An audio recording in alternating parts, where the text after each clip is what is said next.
is going on, everybody? Daddy back here for another reaction video for you guys, man. I appreciate you guys so much stopping by the channel once again. If you guys have not, make sure you guys leave a like on this video. Make sure you guys hit that subscribe button with the notification bell turned on, man. Today we're going to be checking out another video by WrestleMania, man. It came out 2 days ago, and it's WWE wrestlers who had legit fights backstage. I'm interested in seeing what's going to be in this video. Throughout the years, there have been a lot of altercations backstage. The most prominent one, I feel like, currently is Brawl Out from All Out 2022, I believe, when CM Punk and the Elite went at it. I don't know if that's going to be on this list. I do think it is going to be, just because it was, you know, a major situation that happened a couple years ago. But also, I mean, right here I see Booker T and Batista, you know, so Booker T had a couple words or whatever. I think that was around SummerSlam 2002 or whatever, 2003. So we're going to be hearing what's on this list. We're going to be seeing what's on this list, man. So if you guys are ready, let's get to it. I'm kind of intrigued to see what's on this list, man. So let's check it out. 10 wrestlers you won't believe had a legit fight. Be sure to subscribe and hit that notification bell for daily wrestling videos, and follow us on Facebook for exclusive lists. Number 10, Scott Steiner and DDP. WCW was known for its turbulent atmosphere, I was never a huge particularly during WCW the guy final growing few up, years man. of the promotion's existence, or what many fans don't. When WCW was around, it was such a different time. Like, we didn't have, you know, we didn't have DVR. We didn't have these multiple streaming services or whatever to where you could go back. Like, you know, say, you know, somebody was watching WWE Raw. There was no way you could, unless it was like on a VHS, there was no way you could, you know, watch Raw and then go back and, you know, see what happened on WCW Nitro or whatever. So, I watched like WCW Thunder. I remember Thunder came on Wednesdays, I think, on TBS. I remember watching that. But I like, as far as like WCW, I was never like a huge WCW guy growing up. No, is that two of their top names had a backstage fight in the year 2000. The fight in question was between Scott Steiner and Diamond Dallas Page, and in typical WCW fashion, the two proceeded to be booked into a program together shortly after they came to blows. The story goes that DDP's wife Kimberly found a drug backstage, and she reported it to WCW management. Kimberly alleged that Tammy Sitch, aka Sunny, was the one responsible, and Steiner was furious that Kimberly reported this to upper management. Steiner would then cut a shoot promo on Kimberly's husband DDP on Nitro, and when Steiner returned from the promo to the backstage area, a physical confrontation ensued. The two were eventually pulled apart by security, and according to DDP, both men were able to talk through their differences, and they competed in a main event program a few months later on good terms. Number 9, Chavo Guerrero and Big Show. A fight on paper between Chavo Guerrero and Big Show sounds completely mismatched. Bro, can you imagine getting into a physical altercation with somebody like the Big Show? Especially like back then, to where, like, you know, at his current stage right now, you know, you could probably just run away from him, you know, and he'd have a hard time like catching you. But like back then, in like the early 2000s or whatever, he was still pretty good, man. He was still pretty good, you know, as far as like mobility and stuff like that. So, I mean, I would not want to get in a physical altercation with somebody that's 500 pounds and is fucking almost 7 feet tall. Realistic. However, the two were forced to resort to violence backstage in 2004. According to Jim Ross on his podcast, Big Show used to constantly wind Guerrero up, and eventually this made Guerrero snap. If I had to rebuild this case, Your Honor, I would suggest that perhaps we would find a scenario where the Big Show had been busting Chavo's balls because he knew he could over a few days. It probably started out as a very light-hearted, tongue-in-cheek, satirical riff, and then it matriculated down the field into a shoot. And Chavo is a man's man. He's not going to back away even though he knows he's on the short end of the stick, no pun intended. So he stood up for his own honor, and they did their thing, and it was over quickly. Thank God nobody got hurt. If you were Chavo's size, would you ever square up to the Big Show? Absolutely Number 8, JBL not, bro. And Steve Blackman. JBL had a certain reputation during his time as an active competitor for WWE. And during the Attitude Era, JBL tried to pick on the wrong individual. A drunken JBL once tried to pick on Steve Blackman. Blackman wasn't a typical WWE star. He was one of the toughest, most legitimate pro wrestlers of all time. So naturally, JBL got his just desserts. Hardcore Holly, who was traveling with Blackman at the time, recounted the story in his autobiography, and this was Holly's account of the fight. At Kansas City Airport, Steve and I were waiting around when Bradshaw came over. It was an early morning flight and John was still drunk from the night before. He started patting Steve's ass. Steve said, "John, I don't play that shit, knock it off." John patted him again and again. Steve was getting brutally pissed. He told him, "John, next time you do that, I'm gonna knock your effing teeth out." So of course John did it again. Steve whipped around and backhanded Bradshaw, popping him with jabs in the face. Holly continued by saying, John started swinging and missing, and his head was snapping back with each... Bro, man, this is probably a lot of you that aren't familiar with Steve Blackman, just because, you know, he's from like, you know, the beginning stages of the Attitude Era. And I think he left WWE in like 2002. That dude was legit, man. He used to come out with nunchucks. He's like a 5th degree black belt or whatever. He's like a bail bondsman now in Pennsylvania. But I would like to see Steve Blackman do something else in WWE at some point. Because as far as I know, like in all like the Battle Royals, Royal Rumbles, whatever, like he's never, like once he left, he left. He never made another appearance. So I would like to see him like in the Rumble or something. I think that'd be really cool. Each of Steve's jabs. Steve stepped back, planning to kick Bradshaw's knees out, but he got his leg caught in a bag handle. Al Snow and I grabbed Steve, Ron Simmons grabbed John, and we pulled him apart. John was walking back and forth like a bandy rooster, looking to fight. Before we left, Steve told him, "I'm gonna effing kill you." He meant it too. Moral of the story, don't ever F with Steve Blackman. Number 7, Vader and Paul Orndorff. In 1995, a fight broke out backstage in WCW that was so severe it led to one of the participants being let go from the company. According to numerous names from WCW at the time, Vader was often grumpy and hard to deal with, and backstage at a show, Orndorff requested that Vader deliver his promo material so things could get moving. When Vader refused to listen, it was claimed by Jim Cornette that Orndorff made a comment regarding Vader's weight, and then the two came to blows with Orndorff getting the better of the situation. Although the consensus is that Vader was fired after the incident, Vader claimed that WCW wanted to cut his pay, so he opted to leave and sign with WWE. Number 6, Kevin Nash and Roddy Piper.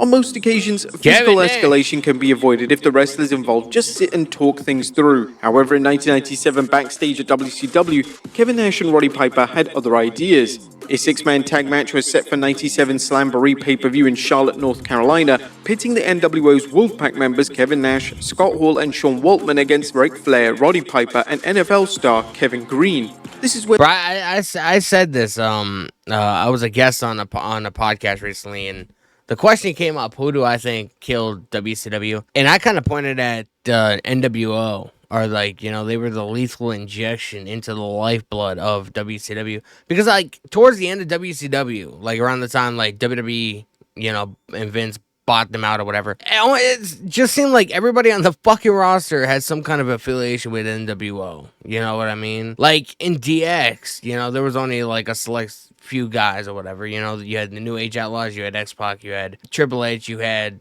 Shawn Michaels. Shawn Michaels ended up leaving or whatever. You had China ended up leaving or whatever. You know, so NWO and D-Generation X, two totally separate things. It just seemed like, because they had the black and white NWO, and they also had the Wolfpack, which had like the red and black colors. But I feel like towards the end of WCW, bro, everybody was affiliated with NWO, and I feel like ultimately that's what killed. Obviously, Vince Russo and Eric Bischoff definitely played some kind of significant role, but I think it was NWO that injected the lethal dose of death, I guess you can say, into the lifeblood of WCW.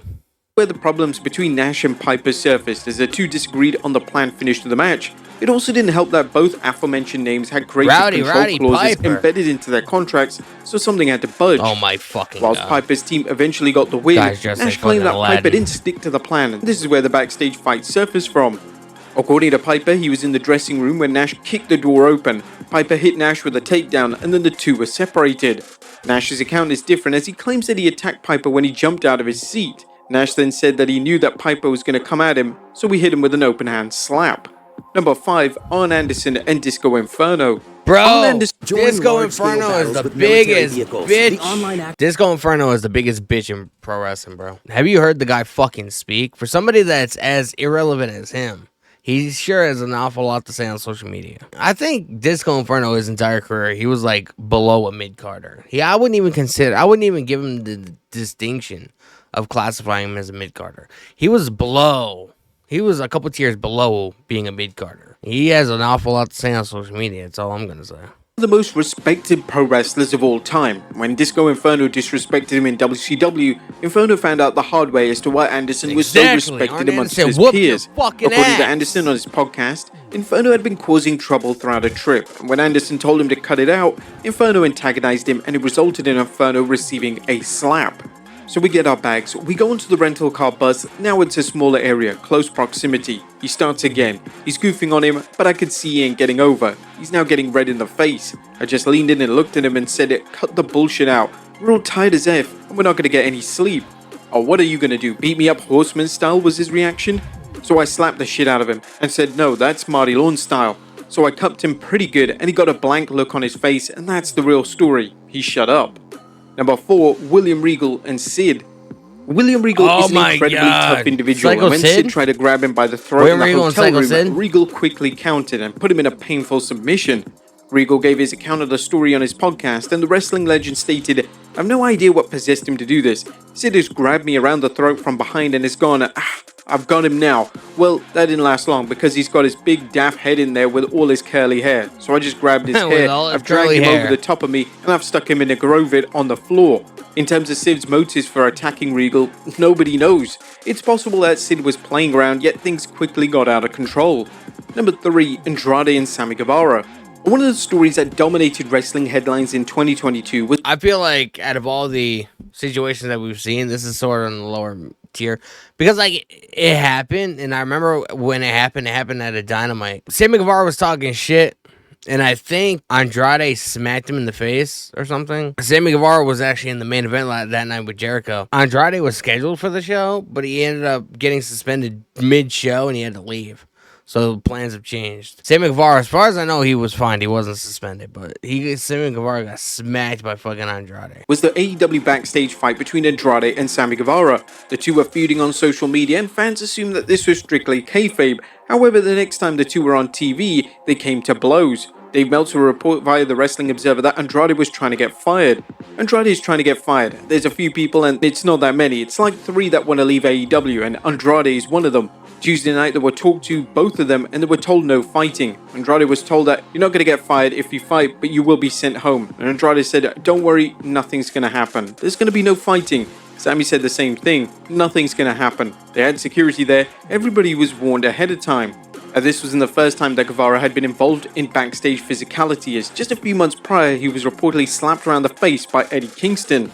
Number 2, Big Show. Bro, you don't fuck with Eddie Kingston, man. From a pro wrestling standpoint, the guy doesn't necessarily look like he's the typical pro wrestler that you think about. But the dude is a brawler, man. He reminds me so much of the Brooklyn Brawler, but a more fierce version, if that makes sense. I mean, he's got that New York tough attitude, bro. When the Great Khali, when it was reported online that the Big Show and the Great Khali had a backstage altercation, fans collectively wondered if it was April Fool's Day. The idea of these two larger-than-life men having a fight is unfathomable. Look at Jimmy Cordetta's back in the fuck up. He's like, apparently, the issue started when Khali used one of the Big Show's trademark moves at a live event. When Big Show confronted Khali about this in the locker room, the two exchanged punches.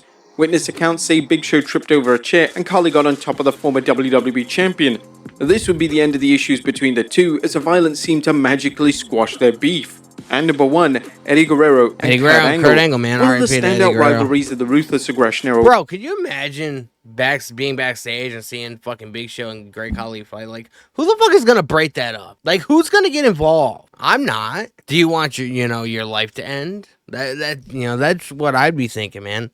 I want to see though who the poor son of a bitch was who was ordered to fucking break that up. Because I guarantee you they just stood there and didn't do shit. It was between Kurt Angle and Eddie Guerrero. The two were perfect match inside the squared circle, and whilst they had a mutual respect behind the curtain, on one occasion this kayfabe rivalry splintered into real life. According to Angle, the problems between the two escalated when Guerrero accused Angle of being too stiff during one of their matches. Angle would discuss this on his podcast, where he added, "We are getting heat on Eddie. It was Luther Reigns, Mark Jindrak, and myself. I didn't touch Eddie, so I couldn't have been the one that stiffed him." After the show, we all waited in Gorilla and shaked each other's hands. I went to shake his hand and say, "Thank you, Eddie." He goes, No. What you did out there was wrong. You were stiffing me." I said, "Eddie, I didn't touch you." He said, "Bullshit, you were stiffing me, you were beating me up." I pushed him, he double legs me, an amateur wrestling double leg. I get him down and got him in a front headlock, and I started choking him out. Thankfully, the two legends were able to resolve things by the next time they worked together, and these days, Angle is never one to shy away from sharing his love and admiration for Guerrero as both a wrestler and a human being. But there you have it, folks. 10 there wrestlers we go, won't man. believe. Legitimate fights backstage, bro. I'm still thinking, like, who the fuck would break up Big Show and Great Khali if they actually had like a legitimate brawl backstage? Like, it's like, do you want to die? Do you have a death wish? Do you want your life to end right now? If so, then you're the fucking guy to break this shit up. That was a great video, man. There was some situations or whatever. I'm actually really shocked that Brawl Out wasn't anywhere on this list, because that was such a huge situation when it happened, and that was one of the most noticeable. Although I guess the reason why it wasn't mentioned is because nobody legitimately knows what happened. Like, we know, you know, key things here, there, you know, take a little bit over here, you know, but we don't know, like, legitimately what happened. We don't know who started. We don't know, you know, who mainly was at fault. NDAs have been signed. Nobody's allowed to talk about it, or else, you know, they'll get sued or whatever the ramifications will be. But it was a good video, man. It was a good video. WWE wrestlers who had legit fights backstage, man. WrestleMania doing it again, man. I like the video. I appreciate it. Anyway, guys, man, I appreciate you guys so much checking out the video, checking out the channel once again. If you guys have not, so if you guys like pro wrestling content, make sure you guys hit that subscribe button with the notification bell turned on. Leave a like before you guys leave, and I'll see you guys next time. Peace.